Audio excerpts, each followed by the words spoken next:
Salut tout le monde, avant de commencer la vidéo, je tiens à préciser que celle-ci sera en audio. En effet, moi je suis aveugle, donc c'est compliqué de me filmer. Là j'ai réussi, mais je vais pas rester dans cette position 20 ans. Donc du coup, je vous retrouve pour la vidéo en audio. J'espère que le contenu, lui, restera le même pour vous. Goodbye.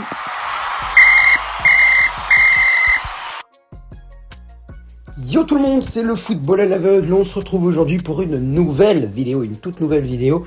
Et donc c'est le début de la série des débriefs de club pour la saison 2020-2021. La 38e journée s'est terminée hier le 23 mai.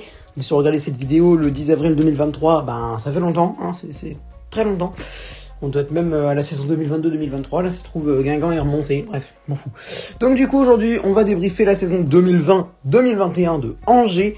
L'Angesco qui a terminé, alors j'ai réuni 5 stats pour pouvoir bien débriefer cette saison.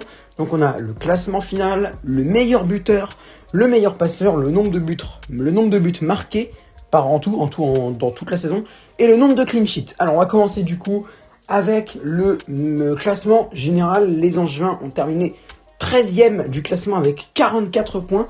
Ils n'étaient pas forcément sauvés très vite les Angevins, mais ça n'a pas tardé hein, pour Angers, même si c'est vrai qu'ils étaient à 1 ou 2 points d'un potentiel descendant en Ligue 2 à la 38e journée, c'est-à-dire Bordeaux. Bordeaux n'était qu'à 2 points de Angers à la 38e journée, donc là c'était mort en soi pour que Angers descende, mais bon, Angers n'était pas non plus très éloigné de la zone rouge, ou même de la zone orange, du coup de la place de barragiste.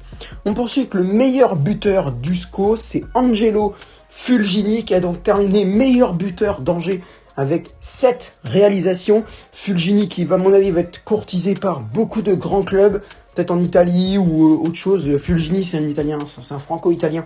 Je crois qu'il est Franco-Italien ou juste Italien, je sais pas. En tout cas, je pense que l'Italie peut être un bon championnat pour lui. L'Espagne et l'Angleterre, j'hésite un peu. Mais l'Italie, ça peut être très intéressant pour Angelo Fulgini. Donc, 7 réalisations pour lui. Et donc, le meilleur passeur, c'est un autre joueur, Pierrick Capel, qui a réalisé 3 passes décisives pour les Angevins. Donc, l'association Capel-Fulgini a fait quand même 10 buts, a fait quand même quelques étincelles à elle seule. Bon, c'est pas la meilleure association passeur-buteur, mais franchement, ça fait des étincelles quand même. Angelo Fulgini 7 buts et Pierrick Capel 3 passes décisives. On poursuit avec donc le nombre de buts marqués lors de cette saison, et c'est donc 40. Les Angevins ont marqué 40 buts et le 40e a été marqué hier face à Lille lors de la défaite de Buzyn qui a permis au LOSC d'être champion. Les Angevins ont donc mis 40 buts et non seulement non seulement fait que 9 matchs sur 38, c'est pas beaucoup, mais c'est vrai que c'est quand même pas mal, 9. Mais sur 38 matchs, c'est pas énorme non plus. Ça fait presque quand même un quart. Ils ont quand même fait un tout petit peu moins d'un quart de leur match à 0, sans encaisser de but. C'est vrai qu'en y réfléchissant, c'est quand même pas mal. Seulement un petit peu moins d'un quart de leur match sans encaisser de but. Ça va, c'est respectable. Bon, on connaît un peu le gardien qui a dans les buts d'Angers, un Paul Bernardoni, un superbe joueur, franchement. C'est vraiment un joueur que j'aime. Il a été en équipe de France Espoir. Et à mon avis, s'il monte un peu de level, parce que là, il était un peu... il s'est un peu éteint. Du coup, c'est Alban Lafont qui est arrivé et tout. Donc Bernardoni, on l'a plus trop vu dans les équipes internationales. Mais s'il y a moyen que s'il monte un peu encore en level, il pourrait bien finir par revenir en équipe de France. En Espoir, peut-être pas, parce qu'il aura bientôt plus de 22 ans. Mais en France, en équipe de France normale, peut-être pourquoi pas pour remplacer Mandanda qui va bientôt partir à mon avis. Après c'est sûr qu'il a justement Lafont qui pourrait très bien le remplacer au poste de gardien, qui pourrait très bien faire Lioris, Maignan, Mandanda. Et puis même Lioris il va partir bientôt, donc je pense que Maignan va finir numéro 1 avec pourquoi pas Lafont numéro 2, et du coup on aurait Bernardoni peut-être en poste de numéro 3. Il y a aussi Ilan Meslier qui peut prétendre à ce poste, même Dimitri Berthaud, mais moi je penserais plutôt à Meslier ou du coup à Bernardoni, comme je le disais, pour les Angevins. Alors, qu'est-ce qu'on peut retenir de cette saison d'Angers ? Ça a été une saison quand même qui, comme je disais tout à l'heure, n'a pas été de tout repos pour les Angevins, pas si vite écarté de la zone rouge, même donc de la zone orange, mais Angers reste bien en Ligue 1, 13e avec 44 points. L'information principale de cette saison d'Angers à retenir, c'est le départ de Stéphane Moulin, l'entraîneur d'Angers depuis 2011, je crois que c'est bien 2011, qui quitte le navire scoïste. Et donc, on ne sait pas exactement où il va aller, Stéphane Moulin, mais en tout cas, ça fait donc 10 ans qu'il entraînait le SCO d'Angers et il veut maintenant partir du club de Angers SCO. Angers qui, franchement, au début de la saison, je ne savais pas s'ils allaient... Au début de la saison, j'avais un peu de doute concernant leur réussite. Angers, c'est un club qui, il n'y a pas longtemps, pouvait encore espérer aller chercher la Ligue 1, je crois. L'Europe, Angers, oui, je crois qu'ils ont figuré pendant un petit moment dans les prétendants à l'Europe, comme Montpellier, Lens, Rennes, Marseille. Bon, on connaît l'issue finale, c'est Marseille et Rennes qui ont réussi. Mais Angers a figuré un petit peu dans les clubs qui pouvaient prétendre à la Ligue Europa Conférence. Après, la 5e place, c'est un peu compliqué, mais je crois qu'Angers a tenu sa place. Alors, le joueur que j'ai préféré du côté d'Angers cette saison, c'est le meilleur buteur, Angelo Fulgini, qui a beaucoup aidé dans le jeu angevin. Même si moi, je l'aime bien ce joueur, mais je trouve qu'il est ultra... franchement, il est hyper impulsif. Vraiment, le mec, il peut s'énerver vite, il peut vite prendre un carton rouge, truc dans le genre. Moi, je me souviens d'un match où il était encore avec Valenciennes, et par énervement, il avait pris le ballon, il a fait genre comme ça, il a pris dans les mains. Moi, comme je le fais des fois au foot, quand j'en ai marre de ne pas marquer de but, il l'a pris dans les mains, et bam, il a envoyé une grosse patate avec son pied. Le ballon est parti sur notre but. Moi, cette image, c'était pas une grosse image, hein, c'est pas non plus des images les plus violentes du football. Mais je sais pas, ça m'avait marqué parce que tu vois, tu sens que le mec il est vraiment impulsif et tout. Moi, c'est des joueurs vraiment très talentueux que j'aime bien, mais leur côté agressif m'agace. Moi, comme par exemple les 3 joueurs que je déteste, enfin les 2 joueurs, parce que Angelo Fulgini n'en fait pas forcément partie.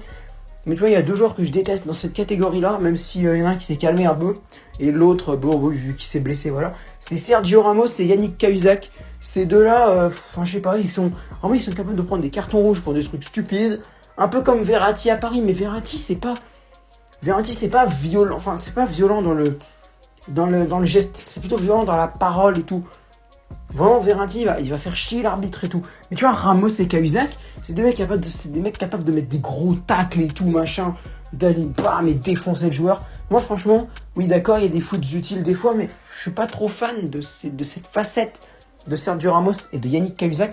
C'est pour ça, la dernière fois que je disais, quand je réagissais au mercato du PSG, là, sur ma vidéo où je parlais de Messi et Ramos, je disais que Ramos, c'était un bon élément, mais en sachant que tu as déjà de fortes têtes à Paris qui ont du mal à se taire quand l'arbitre prend une décision, si en plus Ramos vient s'y rajouter, on n'en a pas fini. Donc voilà, mais en tout cas, cette équipe d'Angers m'a fait plaisir cette saison quand même, il y a eu quelques beaux matchs.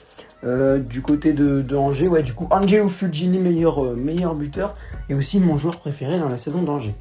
Eh bien, écoutez, les amis, je pense qu'on a fait le tour un peu de la saison d'Angers. Si vous avez un commentaire à faire de cette saison d'Angers, n'hésitez pas. Et d'ailleurs, qu'est-ce que je raconte? Moi, c'est pas fini du tout. Il me reste juste le parcours de Coupe de France d'Angers à faire, vu qu'ils n'ont pas été en Europe, ils n'ont pas fait de performance à part la Ligue 1, du coup, ils ont été en Ligue 1. Le 13e, 44 points, et le parcours en Coupe de France d'Angers, avant de vous laisser, j'avais complètement oublié ça. 32e de finale, Angers s'impose 2-1 face au Stade Rennais, qui était pourtant favori. En 16e de finale, les scoïstes s'imposent 5-0 face au club d'outre-mer du club franciscain. Club que j'apprécie, même si là ils se sont fait défoncer. Moi je pense, j'espérais que le club franciscain pouvait gagner. J'ai rien contre Angers, mais moi j'aime bien aller voir les clubs d'outre-mer aller grave loin. Parce que tu vois, c'est des mecs qu'on néglige un peu, mais pourtant ils font partie autant de la France que Angers, que Paris, que Bastia, tout ce que tu veux, machin. C'est des mecs qui font autant partie de la France que nous, même s'ils sont pas dans la France métropolitaine. Donc franchement, j'étais content quand la JS Saint-Pierroise, elle avait fait une bonne performance la semaine de l'année dernière. Et là, tu vois, le club franciscain encore en 16e. En 16e, même si c'est vrai que le club franciscain a un parcours un peu moins atypique que le JS Saint-Pierroise, parce que la JS Saint-Pierroise, vraiment, ils ont vraiment fait chier Niort jusqu'au dernier moment. Tu vois, ils ont vraiment... ils ont vraiment emmerdé Niort, tu vois. Et c'est ça que je dis que c'est pas non plus... facile de jouer un club d'outre-mer et qu'il mériterait d'aller un petit peu plus loin, comme les exploits de Rumi-Vallière, de Canet-Roussillon, d'autres clubs, de Calais en 2000, les Herbiers, il y a la dernière fois, là, il y a 2018, je crois que c'était, de ces petits clubs-là, que Rouen, je crois qu'ils avaient fait ça il y a pas longtemps aussi. Voilà, tu vois, ces petits clubs-là qui vont qui vont loin. Pourtant, c'est que des clubs de France métropolitaine. On n'a jamais vu, je crois, un club d'outre-mer réussir à faire un beau parcours. À moins, ça s'était vu, mais il y a 30 ans. Donc, n'hésitez pas à me dire si vous vous en rappelez d'un parcours atypique d'un club d'outre-mer. Bref, donc du coup, victoire 5-0 face au club franciscain en 16e de finale. En 8e, Angers s'impose 1-0 Du côté du CS Sedan-Ardennes, donc les Sedanais, bah, ils ont quand même bien fait galérer Angers, mais victoire finale 1-0 des hommes de Stéphane Moulin. Et en quart de finale, par contre, c'est la fin. Défaite 5-0 face au PSG, avec notamment, on s'en souvient, un triplé de Mauro Icardi. Bref, merci en tout cas d'avoir regardé cette vidéo. 13e, 44 points, meilleur buteur Angelo Fulgini, 7 réalisations. Meilleur passeur Pierrick Capel, 3 passes décisives. But marqué 40, clean sheet 9. Mon joueur préféré Angelo Fulgini. Et par quoi en Coupe de France? Victoire 2-1. 5-0, 1-0 et défaite 5-0 en quart de finale. Voilà, c'était le récap de la saison du Angesco. Si vous avez aimé cette vidéo, n'hésitez pas à lâcher un like. Les supporters angevins, si vous avez quelque chose à dire, même les autres d'ailleurs, hein, si vous voulez réagir à la saison d'Angers, mais si vous n'êtes pas supporter, n'hésitez pas dans les commentaires. N'hésitez pas aussi à partager la vidéo à d'autres supporters angevins pour qu'ils voient cette vidéo. Et n'hésitez pas à vous abonner. On essaie d'atteindre le cap des 1000 abonnés. Alors c'est sûr que là j'en suis qu'à 205, donc je vise un peu haut. Mais ceux qui me fréquentent beaucoup connaissent les raisons de cette envie de 1000 abonnés au plus vite. C'est pour l'onglet communauté et tout qui me permettrait en tant qu'aveugle de... Bah, c'est des publications, donc tu te doutes bien que c'est quand même un petit peu plus facile. Tu peux faire des sondages et tout. Non, vraiment, je pense que ça pourrait vraiment m'aider à développer ma chaîne et tout. Et à vous informer des trucs. Parce que bon, c'est bien les pages Facebook et tout. Mais l'onglet communauté, c'est franchement mieux. Donc voilà. Du coup, voilà, les supporters angevins.